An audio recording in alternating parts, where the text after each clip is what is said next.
religious liberty, part of the bedrock of American life. And today we must protect the fundamental freedom with absolute devotion. We must stand strong, just like generations of Americans have done on the battlefields all around the world. Feet away from the magnificent rotunda, another statue watches over visitors to the Capitol. George Washington, the founder of our country, often called for Americans to join together in prayer, very often. And more than 2 centuries later, this morning, we heed President Washington's wisdom and follow in his mighty footsteps. He was a strong man and of great religious strength. The stories of legends like Washington, Winthrop, and Williams remind us that without faith in God, there would be no American story.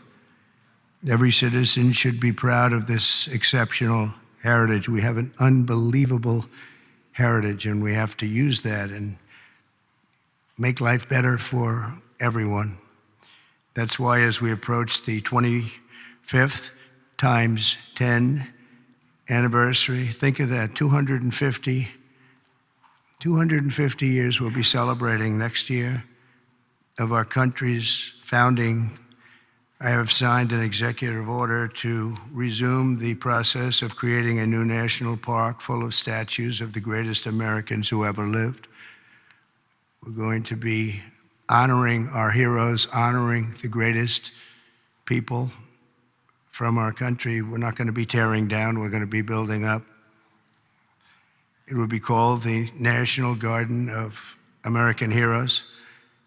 Some of you will be on that soon-to-be hallowed ground. Some of you, let's see, I can pick a few of you right now by looking. There's a couple of you right now I can see. Let's see. It's the president's sole opinion. And I've given myself a 25-year period. And then somebody else. By that time, it'll be very, very built up. No, it will be something very special. And I hope that Congress will fully fund this wonderfully unifying project at the first possible opportunity. It's not going to be a lot of money. It's going to be very important, however, so that more of our people can be inspired by the faith and courage of patriots like those who we honor in these halls. One of the incredible Americans whose memory my order will celebrate is also recognized with a statue in the Capitol representing the great state of North Carolina. And that's a man known who everybody loved, Reverend Billy Graham. He was something. My father used to take me to watch the Crusades. He would take me to Yankee Stadium. I remember it so well. I remember it more than I remember any Yankee game, and I've seen a lot of Yankee games. Can you believe it? And Billy didn't have a bat, so, you know, it was pretty good. It was amazing. You'd have 60 or 70,000 people, and they loved him. They loved him. I saw him with Franklin. I don't know if Franklin's here. I just don't know, but I've gotten to know Franklin. He's done a great job with helping on tragedies and problems like in North Carolina, California. He's always the first one there. The work he does is, his father's very proud of him, I can tell you that. But Billy Graham was very special. One floor below us, Reverend Graham's statue stands with an open Bible. The page turned to a letter from the Apostle Paul, which reads, "Let us not grow weary of doing good, for in due season we will reap if we do not give up." Never give up. Never, ever give up. You can't. How about me? If I would have given up, I would not be here right now. Who the hell knows where I'd be? It might not be a good place. If it was up to the Democrats, it would not be a good place at all.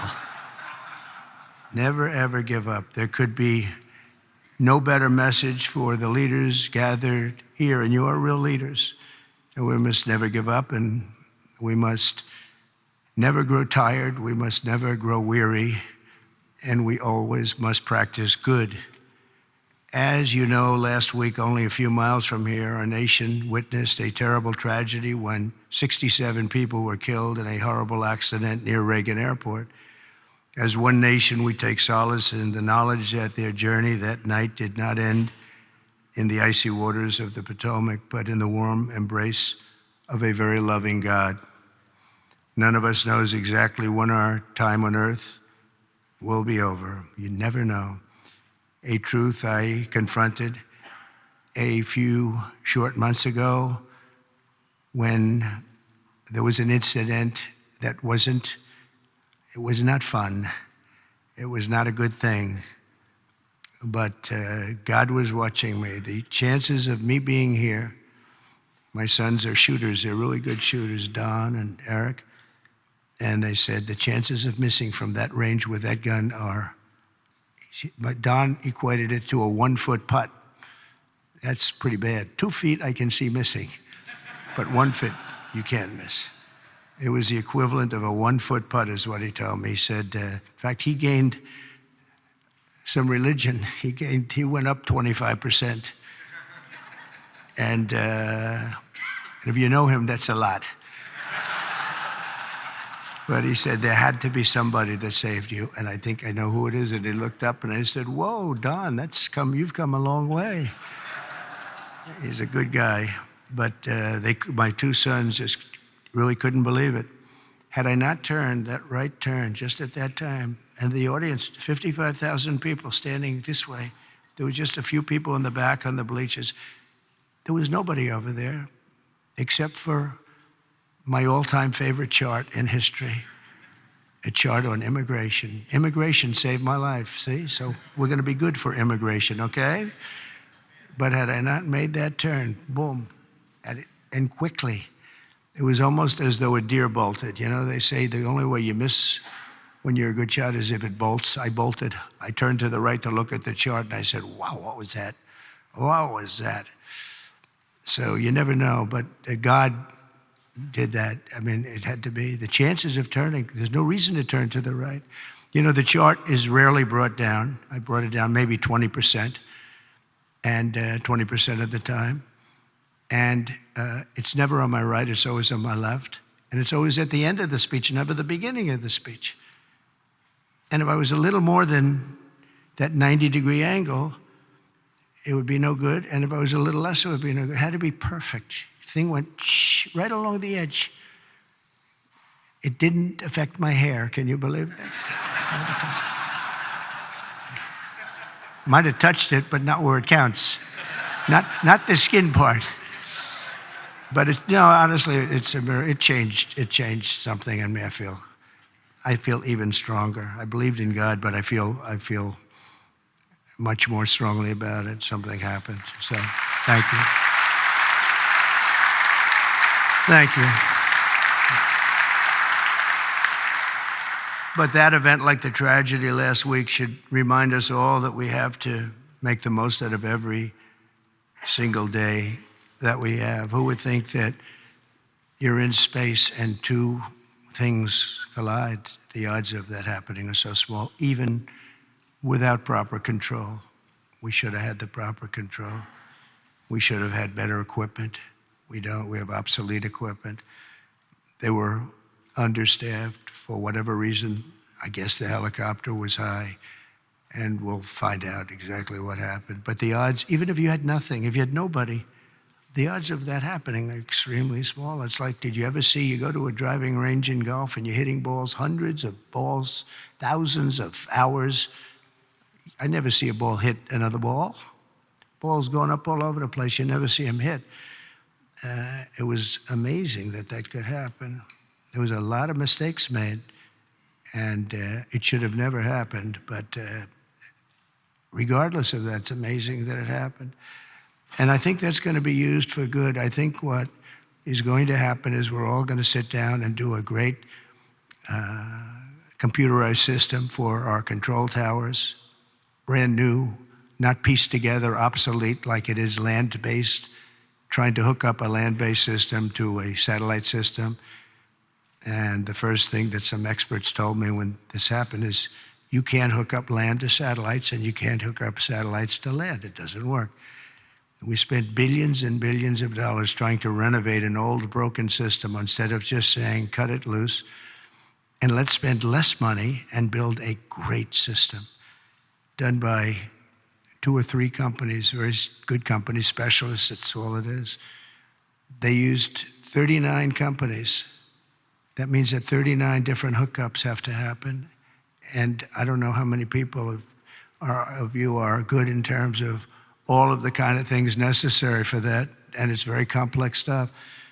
But when you have 39 different companies working on hooking up, different cities had different people, you need one company with one set of equipment. And there are some countries that have unbelievable air controller systems, and bells would have gone off when that helicopter literally even hit the same height, because it traveled a long distance before it hit. It was just wouldn't stop. It was, follow the line. But bells and whistles would have gone off. They have them where it actually could virtually turn the thing around. It would have just never happened if we had the right equipment. And one of the things that's going to be, I'm going to be speaking to John and to Mike and to Chuck and to everybody. We have to get together and just, as a single bill, just pass where we get the best control system. When I land in my plane, privately, I use a system from another country because my captain tells me, I'm landing in New York and I'm using a system. I won't tell you what country, but I use a system from another country because the captain says this thing is so bad, it's so obsolete, and we can't have that. So we're going to have the best system, and a lot of money, but it's not that much money.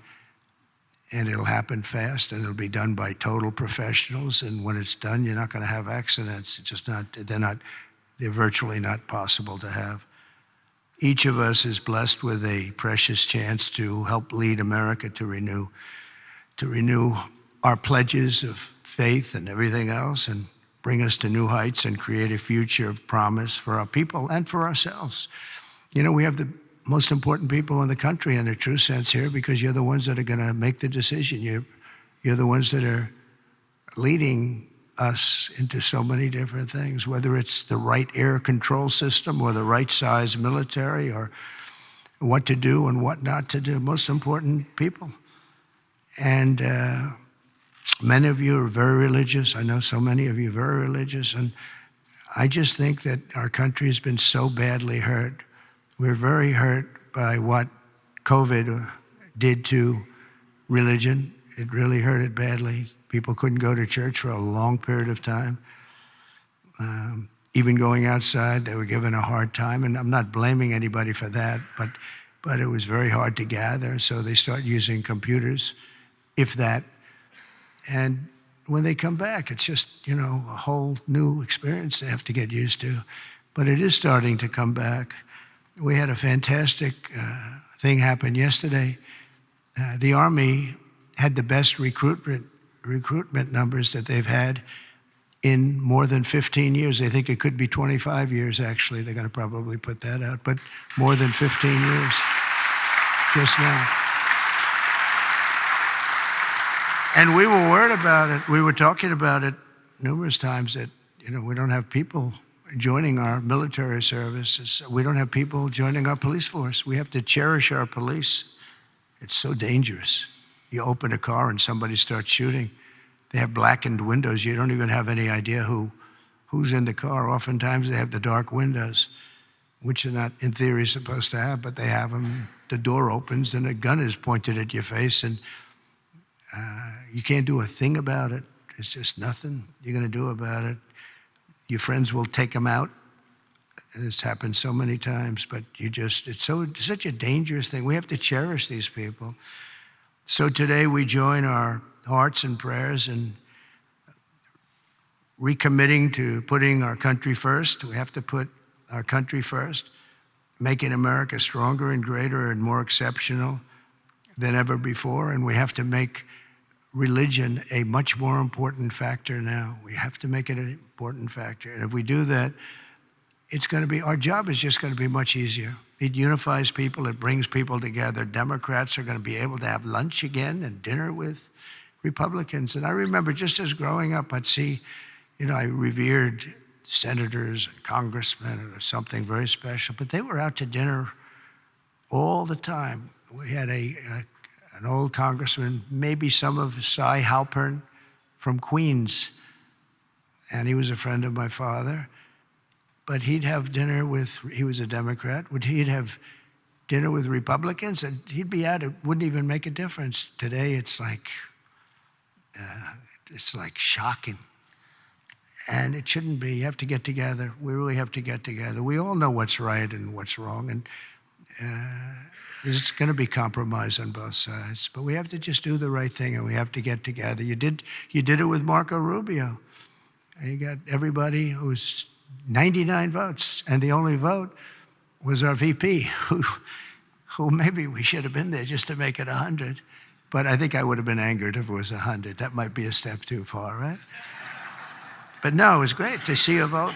Pam Bondi had support from Democrats, and some of the others had some pretty good support. So, it's doable. We had a recent bill having to do with a very beautiful young lady who was killed from Georgia. And that bill was very bipartisan. It was a very beautiful thing to watch, actually. And so I think we just have to, if possible, we have to unify. There's big division. I mean, some people want an open border and some people want a closed border. We want it closed and they want it open. And that's a big difference. How do you solve that problem? It's a big difference.